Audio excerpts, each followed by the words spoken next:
সুপ্রিয় দর্শক ও শ্রোতা মন্ডলী, আজ আপনাদের সামনে হাজির হয়েছি কিভাবে ঈদ উল ফিতরের নামাজ আদায় করতে হয়। আজকে আপনাদেরকে প্র্যাকটিক্যালি দেখিয়ে দিব।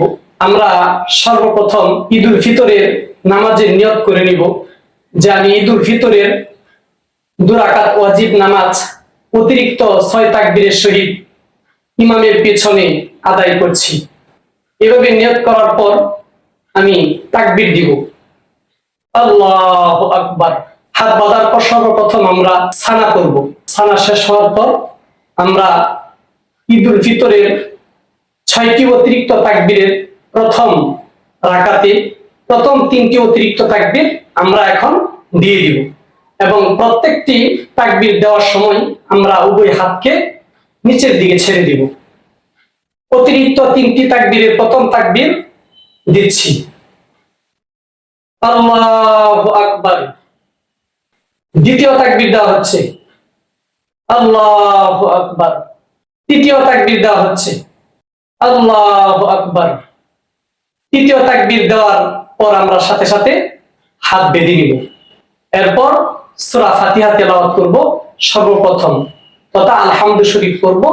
আলহামদু শরীফ পড়ে এরপর আমরা তার সাথে অন্য একটি সূরা, যে সমস্ত সূরা আমাদের মুখস্থ আছে, একটি সূরা আমরা মিলিয়ে নিব। এরপরে আমরা রুকুতে চলে যাব, আল্লাহু আকবার বলে রুকুতে চলে যাব।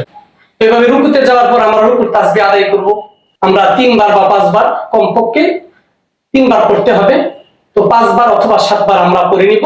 সুবহানা রাব্বিয়াল আযীম আদায় করে পরে 5 বার বা 7 বার পরে আমরা রুকু থেকে সোজা হয়ে দাঁড়িয়ে যাব। দাঁড়িয়ে এরপর আবার সিজদায় চলে যাব। এভাবে আমরা সিজদায় গিয়ে প্রথম সিজদা করব এবং দ্বিতীয় সিজদা আদায় করে আমরা প্রথম রাকাত শেষ করে আবার দ্বিতীয় রাকাতের উদ্দেশ্যে আমরা দাঁড়িয়ে যাব। তো দ্বিতীয় রাকাতের জন্য আমরা যখন দাঁড়াবো, দাঁড়িয়ে সর্বপ্রথম হাতকে আমরা এইভাবে বেঁধে নিব। তো হাত বাঁধার পর আগের মতো করে সূরা ফাতিহা সর্বপ্রথম পড়ব, তথা আলহামদু শরীফ পড়ে নিব। একটি সূরা ফাতিহার সাথে মিলিয়ে রুকুতে যাওয়ার আগে আমরা দ্বিতীয় রাকাতে রুকুতে যাওয়ার আগে অতিরিক্ত 3টি তাকবীর দিব এবং প্রত্যেকটি তাকবীর দেওয়ার সময় হাতকে আমরা ছেড়ে দিব। চতুর্থ তাকবীর দিয়ে আমরা রুকুতে চলে যাব। চতুর্থ তাকবীর হচ্ছে এটা রুকুর তাকবীর। তো সূরা কেরাত শেষ হওয়ার পর আমরা অতিরিক্ত 3টি তাকবীর দিচ্ছি। প্রথম তাকবীর দেওয়া হচ্ছে, আল্লাহু আকবার। দ্বিতীয় তাকবীর দেওয়া হচ্ছে, আল্লাহু আকবার। তৃতীয় তাকবীর দেওয়া হচ্ছে, আল্লাহু আকবার। এখন চতুর্থ তাকবীর দিয়ে আমরা রুকুতে চলে যাব, আল্লাহু আকবার। এরপর এভাবে আমরা রুকুতে চলে যাওয়ার পর রুকুর তাসবিহ আদায় করে আবার রুকু থেকে সোজা হয়ে দাঁড়াবো। এরপর আবার দ্বিতীয় রাকাতের সিজদার উদ্দেশ্যে আমরা সিজদায় চলে যাব। সিজদায় গিয়ে আমরা প্রথম সিজদা আদায় করব, এরপর দ্বিতীয় সিজদা আদায় করব। এই 2টি সিজদা আদায় করার পর এরপরে আমরা বৈঠকে বসে সর্বপ্রথম তাশাহুদ তথা আত্তাহিয়াত পড়ব, এরপর দুরূদ শরীফ পড়ব, এরপর দোয়া মাসুরা পড়ে আমরা সর্বপ্রথম ডান দিকে সালাম ফিরাবো, আসসালামু আলাইকুম ওয়া রাহমাতুল্লাহ। এরপর আবার আমি আমার মাথাকে সামনের দিকে নিয়ে আসবো সোজা বরাবর।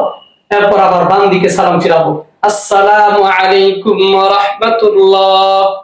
প্রথমে ডান কাঁধে এরপর বাম কাঁধের দিকে আমরা সালাম ফিরে শেষ করব।